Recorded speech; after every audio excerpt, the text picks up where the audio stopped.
Sa bawat hakbang na ating tinatahak, may pangakong hindi kailanman bibitawan.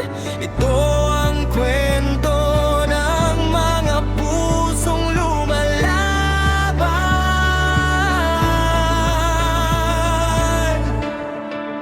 Sa ilalim ng araw, sa lamig ng gabi, may sundalong gising habang ang mundo'y natutulog lagi. Hindi para sa papuri, hindi para sa pangalan, kundi para sa bayan at sa kinabukas ang haharapin natin. May bigat sa balikat, may takot din sa puso, pero ang tapang ang dahilan kung bakit patuloy tayo sa bawat sugat na iniwan ng panahon. Mas tumitibay ang isang tunay na mandirigma ngayon.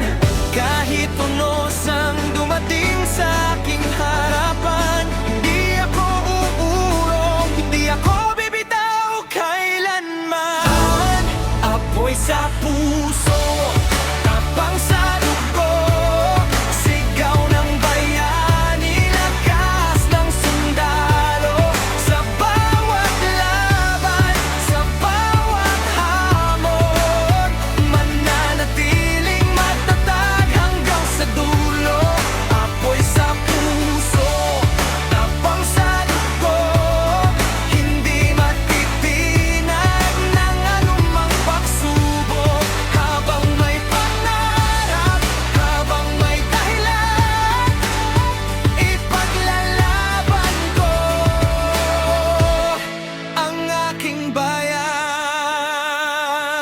Hindi lahat ng bayani nakikita sa ilaw, may iba sa dilim tahimik na nagbabantay. May pamilyang iniwan, may luha na tinago, pero ang tungkulin ng laging inuuna sa puso.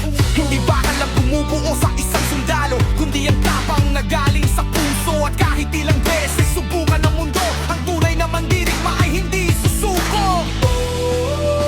Pakinggan ang sigaw ng mga lumalaban.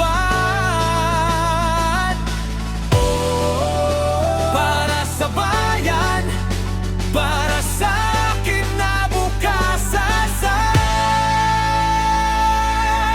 apoy sa puso.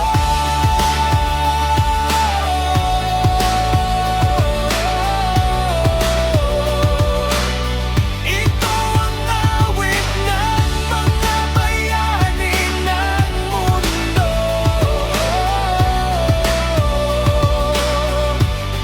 Hanggang huling hininga, hanggang wakas ng laban, ang tapang ng sundalo ay mananatili kailanman. Apoy sa puso,